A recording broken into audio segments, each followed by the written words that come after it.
Assalamualaikum warahmatullahi wabarakatuh. Waalaikumsalam warahmatullahi wabarakatuh. Rabbi shrah li sadri wa yassir li amri wahlul 'uqdatam min lisani yafqahu qawli. Amin. Masya Allah, subhanallah, hari ini hal yang luar biasa bagi kehidupan saya dalam sebuah silaturahmi yang dalam, di mana menjalin tali persaudaraan yang selama ini terbina dengan baik, di mana saat itu kami berperkara tentang tipikor di Riau bersama Bang Rasman Arif Nasution, kasus Bengkalis. Saya diajak dengan Bang Rasman ke Jakarta, kemudian ketemu dengan Bang Egy Sujana. Setelah ketemu Bang Egy Sujana, karena kami Bang Rasman dengan Bang Egy adalah gurunya atau senior kami berdua hari ini, saya merasakan setelah ketemu dengan Bang Egy ini bahwa Bang Egy Sujana adalah seorang tokoh yang luar biasa. Segala sesuatu dalam hukum selalu mentadaburkan dengan Al-Quran. Dia menjadi guru saya, sekarang juga sudah menjadi guru besar ya Bang, profesor baru-baru ini di Malaysia. Tahniah buat Bang Egy Sujana. Amin, amin. Semoga sukses dan sehat selalu. Nah, belakangan ini ada miskomunikasi antara dua orang yang paling berarti dalam saya dalam penegakan hukum, dalam profesi saya sebagai advokat, yaitu Bang Egy Sujana yang dimuliakan Allah dan Bang Rasman Arif yang dimuliakan Allah. Untuk ini miskomunikasinya luar biasa, sehingga baik pihak keluarga Bang Rasman maupun pihak keluarga Bang Egy dan keluarga saya sangat terganggu dan terusik karena silaturahmi ini tidak mau pecah, dan tidak mungkin itu terjadi karena kita sudah menjalinnya cukup lama dan cukup penuh cobaan dan ujian rintangan yang kami lalui dalam menjalin silaturahmi yang dalam lindungan dan ridhonya Allah. Untuk itu miskomunikasi itu dengan hal apapun sudah dilakukan oleh Bang Rasman terhadap Bang Egy Sujana sebagai guru dan senior kita, sebagai orang tua kita, sudah dilakukan oleh Bang Rasman. Dengan ini saya minta kepada Bang Rasman untuk menjelaskan seperti apa sih sebenarnya, jangan kita digoreng orang terus, karena podcast orang akan menambah naik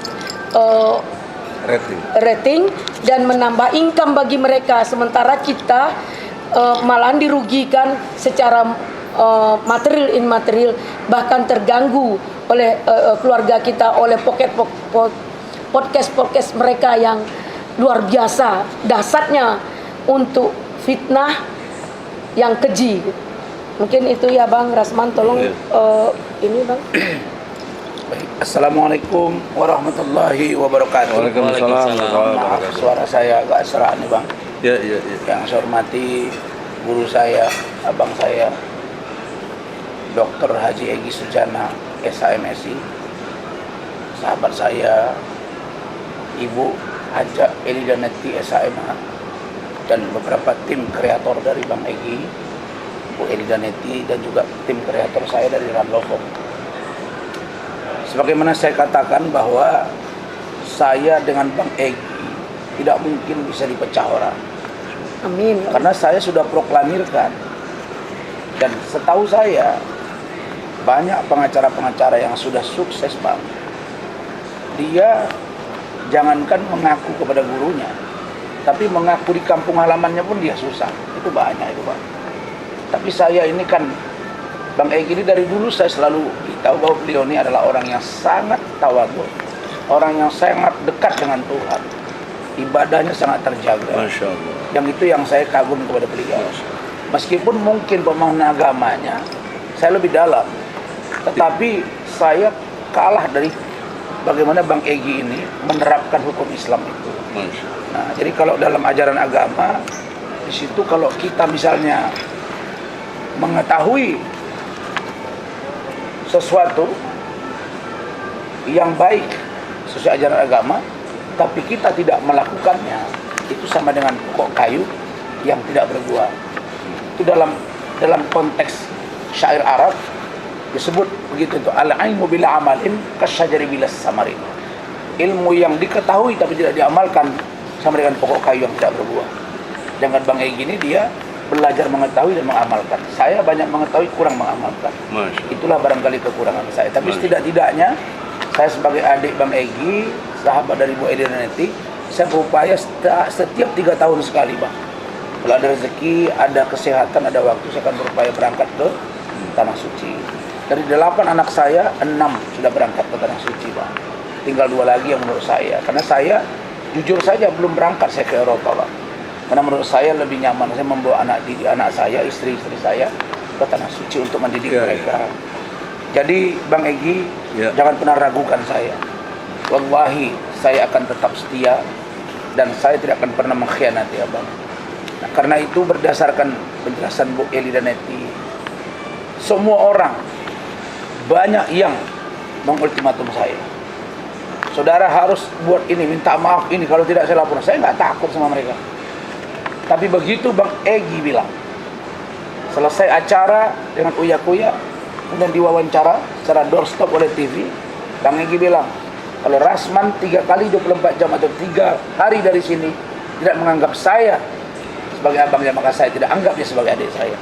Dia tidak anggap saya dan saya tidak anggap dia. Saya kasih waktu. Saya belum lihat itu video. Saya lagi berada di Medan di salah satu hotel dengan teman saya. Sampai rumah itu jam 1, Bang. Jam 1 malam. Sampai rumah itu anak dan ketiga putri saya, termasuk Rizka yang sekarang dokter lagi koas, yang tahu dengan Bang Egy, langsung menunggu saya dan mereka berempat itu menangis, jujur, Bang. Sehingga mereka bilang, iya, ada apa ayah dengan Om Egy? Istri saya bilang, Eli sudah ketemu juga dengan Bang Egy. Yang di Jakarta ini juga sudah ketemu juga dengan Bang Egy. Jadi keluarga saya, istri saya itu Bang Egy yang tahu gitu. Nah, jadi saya nggak mau cerita sama orang lain, nggak penting. Tapi kalau sama Bang Egy, Bang Edi Daneti, beliau tahu, karena beliau ini abang saya.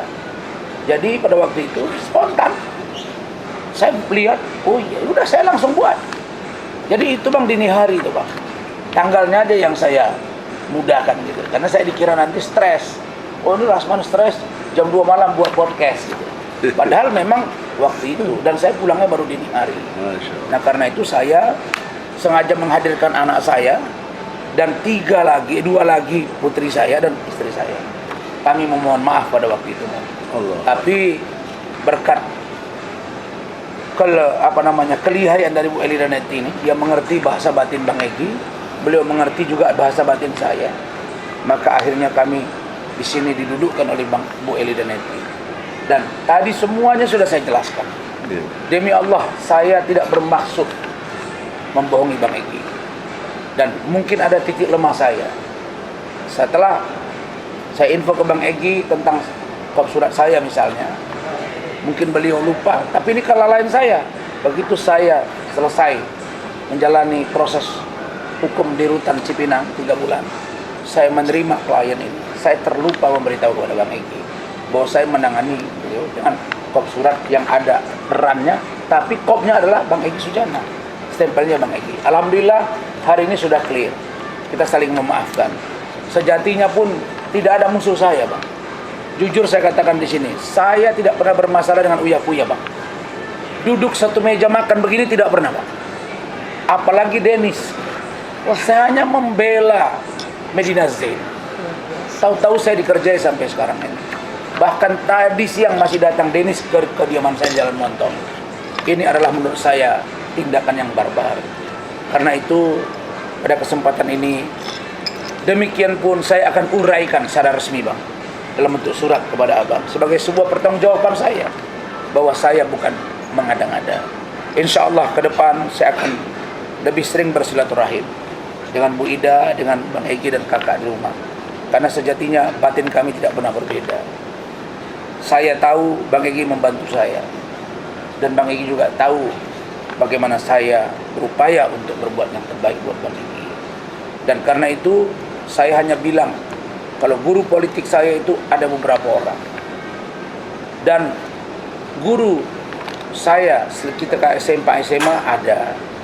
Tapi guru saya bidang hukum hanya ada 2. Dan itu saya umumkan. Satu Bang Egy Sujana, yang kedua Bang Karni Ilyas. Walaupun Bang Karni barangkali tidak menganggap saya muridnya, Bang. Tapi kalau Bang Egy mengakui bahwa saya adalah muridnya. Ya. Nah, karena itu bimbing saya, Bang. Saya masih 13 tahun selisih usia dengan Bang Egy dan Bu Elidanet ini 8 tahun. Sekarang kami selisih 7 tahun. Mudah-mudahan ke depan bisa berjalan dengan baik. Terkait dengan surat kuasa ini tentang Pak Budi Gunawan, harusnya Saudara Uya Kuya, Dennis, Pak Riki Sitohang, dan Saudara Farhad Abbas jujur. Jangan ketika bertemu Bang Egy bicaranya beda. Nah, kenapa? Kalau ketika diwawancarai oleh Uya Kuya atau Dennis, Bang Riki ini nggak pernah bilang bahwa ada surat kuasa lain di luar surat kuasa mereka. Yang ada di list semua nama-nama, dan tidak ada nama Bang Egy sama saya. Tapi kalau dibilang ada kuasa hukum yang lain di luar kami, tapi mereka membantu secara opini publik dan melawan, mengcounter berita-berita terhadap KPK, ada dipimpin oleh Pak Egy, otomatis saya ikut. Karena saya memang anak buah Bang Egy. Dan yang menyimpan file saya, kan gitu, Bang. Tapi itu tidak pernah diucapkan, jadi jujurlah. Janganlah ketika ketemu Bang Egy, bahasanya berubah. Karena Bang Egy tokoh. Yang perlu konfirmasi gini, apakah mereka tahu ada ini apa tidak? Tidak tahu mereka. Tidak tahu mereka, Bang. Makanya Tidak tahu, tapi sesumbar tidak ada kuasa lain. tidak ada kuasa lain. Bersumpah. Bahkan mengatakan kalau ada 2 surat kuasa silakan tuntut saya dan saya akan angkat tangan. Benar kan Gusti ya? Nanti kita kirim videonya. Bahkan Farhad bilang kalau ada 2 surat kuasa saya akan buka baju, akan berenang atau jalan kaki dari Jakarta ke Makassar. Yang saya maksud di sini adalah kop surat kuasa ini adalah ES, Egy Sujana and Partner. Saya bagian dari sini, Bang. Iya, Bang. Semua orang tahu bahwa saya anak buah Abang. Orang saya magang di kantor Abang kok. Tapi mereka merendahkan. Anehnya kan saya udah jelaskan ini juga waktu dengan Uya Kuya, tapi kok mereka nggak merespon seperti itu. Sebelum Abang tampil, Bang. Oh. Sebelum Abang tampil, itu sudah tampil. Farhad Abbas itu tampil 2 kali tuh, Bang. Oh, sekali, sebelum Bang. saya. Bang Riki juga, Sitohang juga 2 kali, Bang. Ya, apalagi demikian. Uya. Kalau dia sebelum ini saya kemukakan dia udah ngomong seperti itu, harusnya ketika saya ngomong ini dia minta maaf dong, keliru Tapi gitu. tidak dilakukannya, Bang. Enggak. Malah dia bilang, oh saya hormat sama Bang Egy, saya akan ikuti. Maunya fair lah, ya kan? Siapa yang tidak kenal Bang Egy? Saya sudah sampaikan di media. Orang pertama yang saya datangi ke Jakarta terkait dengan belajar hukum. Saya memang penggemar berat terhadap Bang Egy dan saya datang, Bang. Allah. Saya masih ingat datang saya ke Jatinegara. Iya. Berapa Di bulan kantor cari Bang Egy? PPMI 3 bulan saya menghubungi Abang. Iya, iya. Saya dilayani Bang Egy dengan Andri Agam. Iya. Di situ kasih makan nasi goreng. Ikut anak saya Rizka. Nah, Iya, itu iya. tidak bisa saya pungkiri. Dan memang Abang lah yang membantu saya menjadi lawyer. Iya, iya. Saya ikut ujian advokat, diverifikasi. Sekarang dibilang saya, Bang, kenapa nggak 2 tahun magang setelah selesai loh? Saya kan belajar sama Bang Egy. 2 tahun dengan Bang Egy bilang kau ikut ujian, udah saya diverifikasi, lolos. Sekarang dipersoalkan lagi katanya tentang legalitas Tapi saya. yang penting soal ijazah nggak ada yang palsu. Alhamdulillah Nah, itu selesai. penting. Saya udah bilang, Bang, satu saja dibuktikan bahwa saya menggunakan ijazah palsu atau sengaja memalsukan atau mencetak di pramuka sana, saya akan mengundurkan diri dari dunia advokat. Karena itu saya mengatakan bahwa saya benar. Nah, terkait dengan Ibu Evi, Bu Evi, saya kan sudah selesai dengan Ibu. Surat Ibu ada, Ibu tidak mempermasalahkan apapun. Bahkan sudah ada pengembalian. Saya kan bekerja juga, biar jelas nih, Bang. Mendampingi Ibu waktu saksi, mendampingi Pak Gatot waktu saksi, waktu tersangka, ditahan, kan saya bolak-balik. Saya juga sebut ada ancaman kepada saya. Ada pertengkaran antara kita masalah surat Yang menyurat. sampai tembak, Dan saya ancam tembak. tembak. Ada, baca beritanya. Jadi janganlah Makanya dia cabut dikerdilkan. perkara itu. Dan kita sudah anggap ini selesai. Kenapa dimasalahkan lagi? Itu aja, Bang. Nah, maksud saya, tentang uang. Bu Evi kan ditahan dengan Pak Gatot di KPK. Bagaimana logikanya saya kasih uang ke Mabes Polri? Sementara Mabes Polri nggak ada hubungan hukumnya dengan KPK, Bang. Kecuali Pak Gatot dengan Pak Evi ditahan di Mabes Polri. Barulah mungkin ada dianggap itu, ini kan tidak ada. Jadi itu adalah fitnah keji. Pun demikian, kalau Bang Egy sebagai guru saya mengatakan bahwa masalah Evi diselesaikan dengan baik-baik, bersih maafan, nggak masalah bang. Tapi untuk Farhad Abbas sakit kali bang. Saya rasanya berat sekali karena ini orang keterlaluan. Begitu juga dengan Hotman Paris bang. Sampai diposting foto saya lagi sangar begini, baru disuruhnya katanya coba disurvei mana lebih ganteng saya dengan dia. Begitu bang. Jadi saya ini adik abang, kita orang beriman, kita orang beragama. Jadi mudah-mudahan selesai ya bang. Jadi saya sudah jelaskan penggunaan kop surat, kemudian stempel dan lain-lain.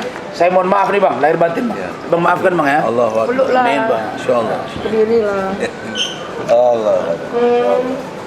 Nah, Bu Ida, makasih banyak Bu Ida ya. Oke. Makasih Bu Ida. Bu Ida ini baik sekali saya.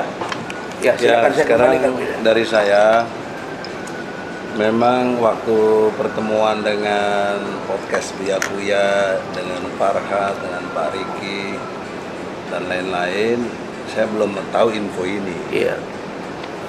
Bahwa mereka sepertinya kan menantang. Iya. Nggak ada surat kuasa lain. Iya. Padahal ini ada Pak Budi Iya. Gunawan sendiri yang tanda Iya. tangan.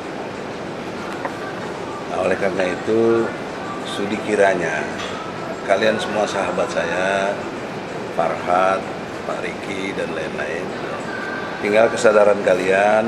Saya tidak memaksa, tapi saya ingin sampaikan kenapa saya memberi maaf pada adik saya ini, karena perintah Allah. Coba Dinda Supriyadi bacakan, ini Ketua Kembang Latar PKI. Iya. Jangan main-main, pasukannya banyak loh. Tahu Ya, Saya anggota FBI perintah Bang. serbu-serbu. Baru dilantik malam tadi. Betul nggak? Siap. Surat Ali Imran 134. Nah gitu Dinda. Tadi Iya, Dinda kan siap. pengetahuan dan pelaksanaannya. Iya, Nah, kita dengerin. Assalamualaikum warahmatullahi wabarakatuh. Salam. Bismillahirrahmanirrahim. Yaitu Surat Ali Imran. Surat Al-Imran ayat 134. Ya. Yaitu orang-orang yang berinfak baik di waktu lapang maupun sempit, dan orang-orang yang menahan amarahnya dan memaafkan dalam atau kesalahan orang lain demi, dan Allah mencintai orang-orang yang berbuat kebaikan. Jadi tidak tafsir, tapi ini tadabbur Quran. Saya ikuti apa yang Allah perintahkan. Marah ada pasti, ada hal-hal kekeliruan yang tadi sudah diakui. Kecewa pasti ada manusia, tapi Allah perintahnya tahan amarah. Nah, itu. Nah, ini juga berlaku buat kalian. Belajarlah beriman dengan aplikasi, maksudnya dilaksanakan. Ya, Bang. Karena iman itu diyakini, diucapkan, dilaksanakan. Yang keduanya, maafkan kesalahan orang. Nah, tadi sudah peluk-pelukan, sudah clear dunia akhirat. Iya bang. Allah udah ampuni mudah-mudahan. Nah masih sesiapa yang ada dendam atau ada iri hati, ada dengki dengan saudaraku Rasman, itu urusan Anda nanti dengan Allah. Kalau Anda nggak maafkan, ya Anda nggak taat sama Quran. Gitu. Begitu juga Anda tadi Farhad apa, biarlah kita lihat dulu dia. Apakah dia akui kesadarannya, mengakui kekeliruannya? Mau berenang? Nah, ya nggak mungkin lah berenang dari Jakarta ke Makassar, mana bisa lah. Meninggal lah dia nanti. Iya. Oleh karena itu Baik, kesadarannya minta lah, jangan sok jago, jangan merasa besar gitu. Ini juga pesan saya Dinda ya. Siap bang. Bu Eli juga, walaupun merasa dihina-hina sama Denis, ya sudahlah, maafkan kesalahan orang dan tahan amarah. Siap. Ini Quran. Kalau dia nggak beriman sama Quran, ya itu urusan dia. Tapi kita sebagai orang yang beriman, tidak bermaksud saya merasa lebih beriman dari kalian, tapi ini perintah Allah. Dan saya in position dalam gerakan ini selalu jadi ketua. Sekarang saya ketua tim pembela ulama dan aktivis. Rasman aktivis, Bu Eli aktivis, juga TPUA. Ya Dia kan harus dibela. TPUA juga bang. Ya oleh karena itu, makanya kita bela. Sepanjang juga mau ikuti koridor ajaran Islam, Quran dan hadis. Kalau begini hidup damai, Bos. Jadi kalau ada orang yang tetap masih dengki, biarlah dia akan dimakan oleh kemarahan dirinya sendiri. Dia akan dihilangkan oleh eksistensinya sendiri yang arogan itu. Ya, bayangkanlah ke depan apa yang harus dimengerti begini filosofisnya. Ketika dia omongi kita, artinya kita sudah di depan. Dia masih di belakang kita udah di depan, ngapain dia? Kita ngikutin kembali lagi ke belakang. Gitu brother ya. Jadi kita kalau naik mobil kan sesekali aja lihat kaca spion. Maksud terus terang kaca spion nabrak nanti. Ya. Lihat ke depan. The future ya. Perspektif itu adalah kunci kebahagiaan. Ingat baik-baik. Perspektif itu kunci dari kebahagiaan. Nah, kalau perspektif kita tentang Indonesia, tentang Islam itu clear ya, maka kita akan bahagia Indonesia ini ya. Dalil saya surat Ar-Ra'd ya, surat ke-13 ayat 28. Tapi bukan saatnya sekarang ngaji ya. Cuma just to know saja. Di situ saya ambil pemahaman kalau kita punya perspektif yang benar, maka disitulah kebahagiaan kita. Bacalah Ar-Ra'd ya, surat ke-13 ayat 28. Akan muncul jiwa yang tenang, cerdas, berani, militan, insya Allah. Saya kira begitu. Bang, Semoga clear. ada pertanyaan saya sebelum di close, Bang. Seperti ini kan kita tidak pernah bermasalah dengan Denis, nggak kenal dengan Denis, Bang. Terus ketika saya berkuasa dengan Bang Rasman, salah saya di mana, Bang? Nah, terus ini kan profesi saya. Nah, dihina, katanya mungkin pernah jatuh cinta sama Bang Rasman, ditolak. Terus dibilangnya saya juga dihina-hina, Bang. Ngomong gagap-gagap segala macam. Nah, banyak penghinaan terhadap saya, Bang. Padahal saya nggak kenal dia, nggak peduli dengan dia, nggak mau tahu dengan dia, Bang. Nah, hal seperti ini sebenarnya sikap saya seperti apa, Bang? Dalam Islam ya, Bang. Kalau Denis tuh tidak seagama dengan saya nggak peduli, Bang. Ya. Saran saya tetap perhatikan perintah Allah tadi, Ali Imran 134, elegan, datangi rumah Denis, jelaskan musyawarah yang baik. Dia udah undang saya 3 kali, Bang. Ya, apalagi sudah undang datang. Jelaskan bahwa Beli orang yang beriman. Jangan bahasa kasarnya malu-maluin dan lain sebagainya. Datangi dia, ajak dialog. Kalau dia punya perspektif tadi sebagai kunci kebahagiaan, dia pasti akan berdamai dengan kita. Percayalah, Allah itu Maha Pengasih lagi penyayang. Jadi saran saya, karena nanya ke saya, datangi Denis, omong bicara baik-baik, atau undang, atau bagaimana lah, ya kita akan bersaya. Karena kalau bicara sok-sokan, di atas langit ada langit, bos. Udahlah, Rasman. Insya Allah ini cara Allah negur kita. Akhirnya begini, ini Allah redo. Kalau akhirnya kita bertikai, Allah nggak redo, pasti nggak redo. Karena Allah nggak suka pertikaian itu. Allah sukanya sofan ka'annahum bunyanun marsus. Bersama-samalah, bersaf-saflah kita untuk menuju kepada kejayaan Islam ini. Gitu. Jangan pecah belah. Kalau kita pecah belah, hancur kita. Ya, kita udah susah, udah kecil, udah miskin, pecah belah lagi. Aduh, kurang ajar itu. Jangan